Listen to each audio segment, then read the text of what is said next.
हाँ भाई, अगला जो टॉपिक है जिसका नाम है मेरा आयनिक यौगिकों की विलेयता। आई थिंक ये लास्ट टॉपिक है इस चैप्टर का। इसके बाद हाँ लास्ट ही है, हो गया पूरा। एक मेरा वो रासायनिक अशुद्धियां वाला रह गया है, वो करवा दूंगी मैं। उसके बाद में अगला चैप्टर जो है वो है बैंड सिद्धांत, जिसको आप कहते हो मतलब बैंड थ्योरी, जिसमें चालक, कुचालक, अर्धचालक के बारे में हम पढ़ेंगे। संयोजकता बंध सिद्धांत पढ़ना है उसमें, ठीक है, बैलेंस बॉन्ड थ्योरी। देखो भाई, आयनिक यौगिकों की विलेयता का मतलब क्या है? ये आयनिक यौगिकों की विलेयता, ध्यान रखना, दो चीजों पर निर्भर करती है। पहली निर्भर करती है विलायकन ऊर्जा, सॉल्वेशन एनर्जी, और दूसरी है हाइड्रेशन एनर्जी, जिसे कहते हो जल योजन ऊर्जा।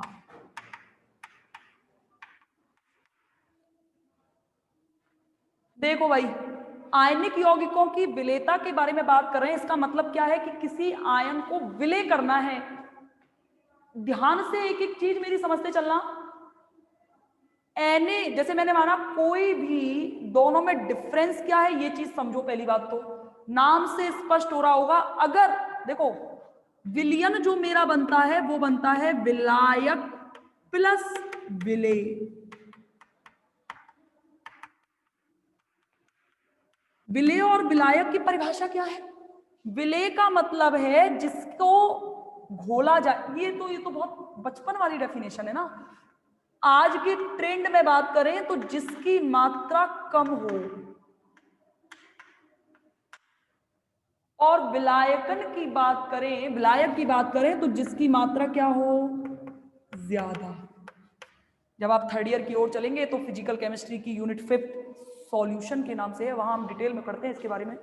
तो देखो, जिसकी मात्रा कम हो या जिसकी मात्रा ज्यादा हो, ये विलेय और विलायक की डेफिनेशन होती है। अच्छा समझना, हम तो आपने पढ़ा है मैडम, आप चीनी को पानी में घोल दो,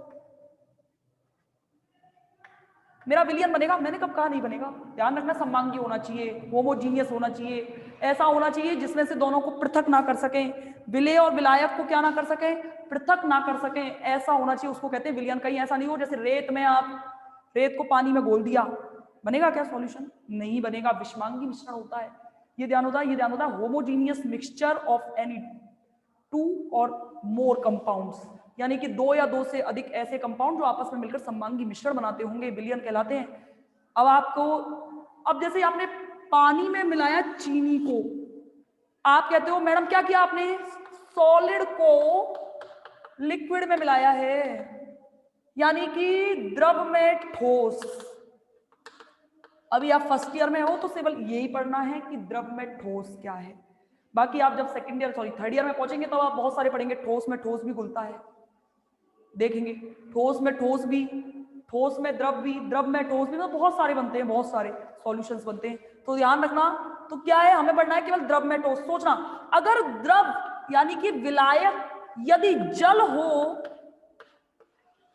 और इस जल में घुलकर कोई विलेय मिल जाए, तो इस प्रकार से जो एनर्जी निकलेगी वो कहलाएगी कौन सी ऊर्जा? यानी कि विलायक के अणुओं का विलेय के अणुओं से जुड़ना योजन कहलाता है, और विलायक का जल के रूप में होना और विलेय के अणुओं का जल से जुड़ना जल योजन कहलाता है। और इस योग में जो ऊर्जा बाहर निकलती है वो कहलाती है जल योजन ऊर्जा।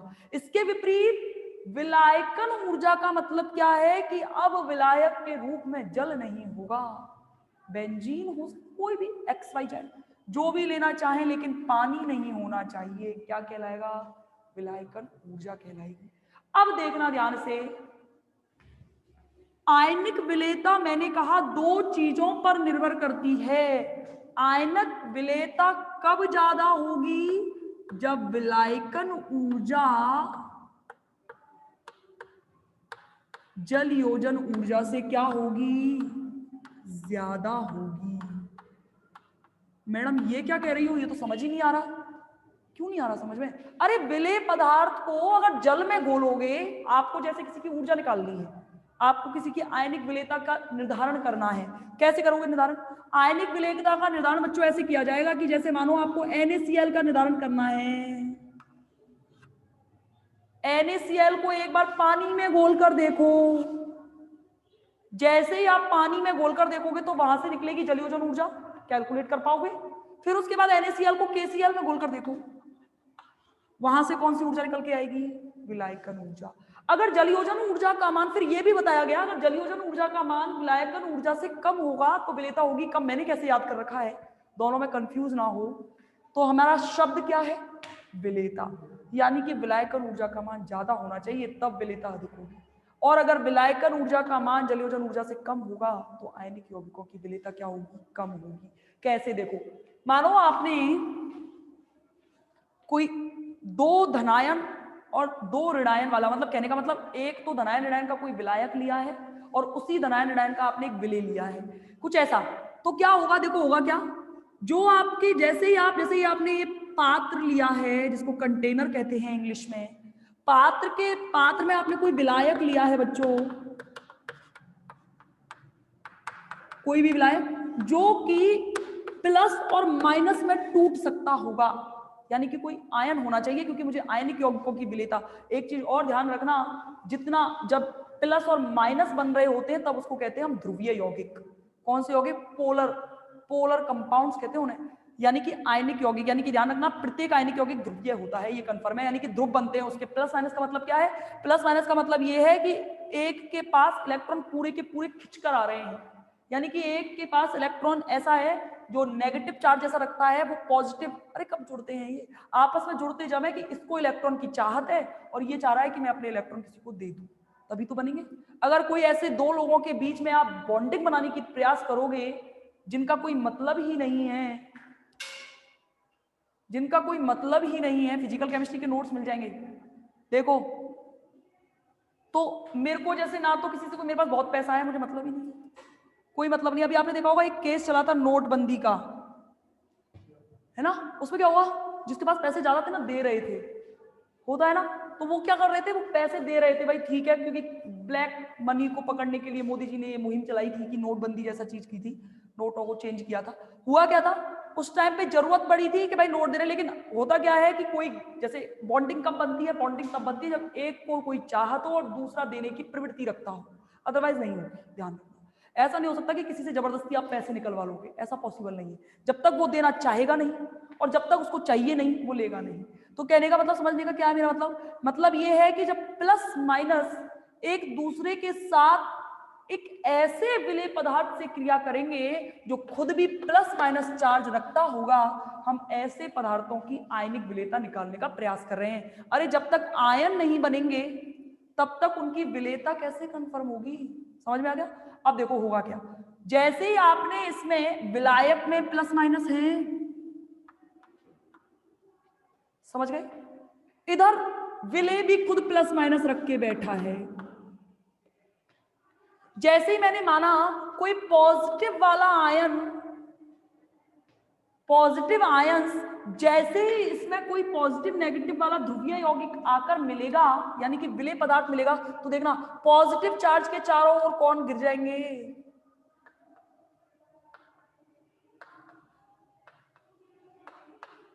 नेगेटिव गिरेंगे कि नहीं गिरेंगे, बताओ। और एक नेगेटिव चार्ज के चारों ओर कौन आकर गिर जाएगा, प्लस प्लस प्लस प्लस, समझे कि नहीं समझे। यानी कि इसने जो विलेय पदार्थ डाला है, इसने इसको डिस्टॉर्ट करने की प्रयास किया है।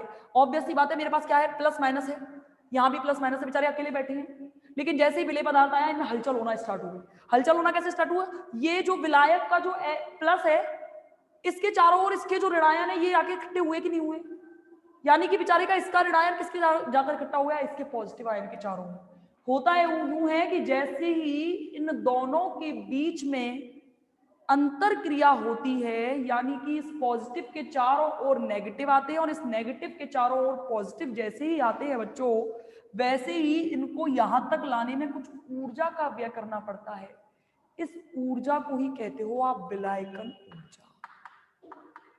बिना इसके कोई भी चीज विलायक में विलेयित ही नहीं होगा। किसकी वजह से, बस मेरे को यह समझाना है कि आयनिक यौगिकों की विलेयता किस पर निर्भर करती है, जलयोजन और विलायकन ऊर्जा पर निर्भर करती है। विलायकन ऊर्जा कौन सी होती है, जब विलायक के रूप में जल के अलावा कुछ भी ले लो, वो विलायकन ऊर्जा है। जलयोजन ऊर्जा क्या है? जब विलायक के रूप में कौन हो? जल। ये भी कंफर्म है कि आयनिक यौगिकों की विलेयता को अगर जलयोजन ऊर्जा विलायकन ऊर्जा से कम होगी या विलायकन ऊर्जा की मान जलयोजन ऊर्जा से ज्यादा होगा तो उस आयनिक यौगिक की विलेयता अधिक होगी, और जिसकी मात्रा कम होगी वो आयनिक यौगिकों की विलेयता कैसी होगी? कम होगी।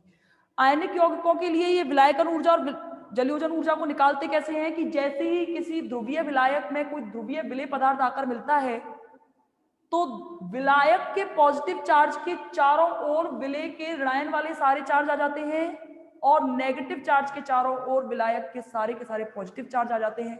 यानी कि ये विलायक की संरचना में परिवर्तन करने का प्रयास करता है विलेय पदार्थ, तो और इसको क्रिस्टल संरचना को विकृत करने के लिए जो ऊर्जा हमें चाहिए होती है वो उसकी विलायकन ऊर्जा कहलाती है। और विलायक के रूप में अगर H2O ले लोगे तो देखो स्ट्रक्चर कैसी बनती है, आपकी बुक के अंदर बड़ी सुंदर संरचना दे रखी है एक, देखो ऐसी। यहां कोई माना पॉजिटिव चार्ज ले लिया है, ठीक है, और इस पॉजिटिव चार्ज की चारों ओर देखो कैसे आकर इकट्ठे हुए हैं, नेगेटिव,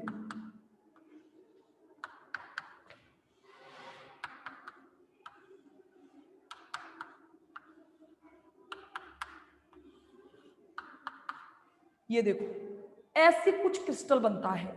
इस क्रिस्टल को बनाने में जो ऊर्जा चाहिए होती है वो ऊर्जा कहलाती है विलायकन ऊर्जा। क्या कहलाती है? विलायकन ऊर्जा। और इस प्रकार हम निर्धारित करते हैं कि आयनिक यौगिकों की विलेयता किस किस चीज पर निर्भर करेगी। अब देखते हैं आयनिक यौगिकों की विलेयता को प्रभावित करने वाले कारक, factors of affecting of ionic compounds. पहले सबसे पहले बात करूं मैं आयनिक आवेश की। मुझे ही बताओ जरा, अगर आवेश ज्यादा होगा तो विलेयता बढ़ेगी या घटेगी? बताओ।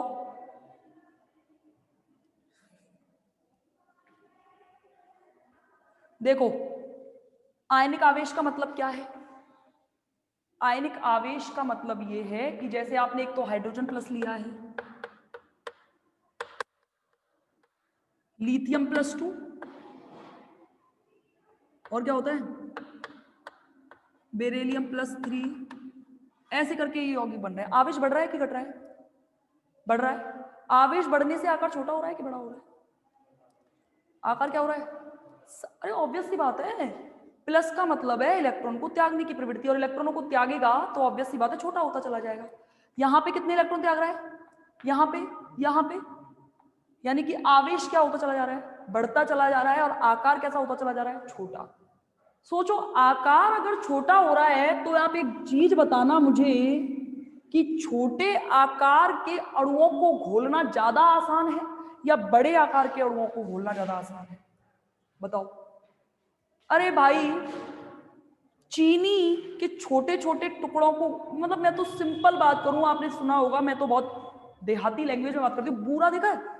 बूरा जो है वो भी एज आ, मतलब कैसा होता है, वो भी एक चीनी का ही एक रूप है, लेकिन चीनी के कण हल्के हल्के बड़े होते हैं, लेकिन बूरे के कण बिल्कुल मिक्सचर है, यानी कि कण बहुत छोटे हैं। आप बूरे को घोलोगे ना बहुत आसानी से घुल जाएगा, चीनी को घोलने में बड़ा टाइम लगेगा। कारण क्या है कि उसके लिए स्पेस ज्यादा चाहिए, और अगर बड़े कणों के लिए स्पेस ज्यादा चाहिए तो स्पेस ज्यादा के लिए इन कणों के बीच की जो गति है वो कम होगी या नहीं होगी? और जैसी गति कम होगी तो ऑब्वियस सी बात है ऊर्जाओं के मान कम होते चले जाएंगे कि बढ़ते चले जाएंगे? कम होंगे। यानी कि ध्यान रखना, कहने का मतलब क्या है, विलायकन ऊर्जा की वैल्यू तो क्या होगी? बढ़ेगी, और जलयोजन ऊर्जा की वैल्यू क्या होती चली जाएगी? कम होती चली जाएगी। यानी कि ध्यान रखना, आयनिक आवेश जैसे जैसे बढ़ता है आकार में कमी होती चली जाती है। आकार में कमी होने की वजह से, यानी कि इनका साइज छोटा होने की वजह से ये विलायक में आसानी से घुल जाते हैं, और विलायकन ऊर्जा की वैल्यू बढ़ती चली जाती है और जलयोजन ऊर्जा का मान घटता चला जाता है। यानी कि कहने का मतलब क्या है, आयनिक आवेश इज डायरेक्टली प्रोपोर्शनल टू आयनिक विलेयता। आया या नहीं समझ में? कोई डाउट है?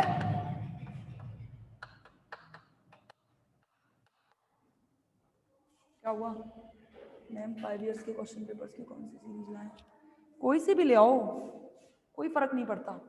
कोई सी भी ले आइए, कोई सी भी, मुझे नाम याद नहीं है मैंने कौन सी पढ़ी थी ये। पर सॉल्व पेपर मत लाना भाई, पहले ही कह रही हूँ सॉल्व पेपर मत लाना, बहुत फंस जाओगे, बुरे फंसोगे।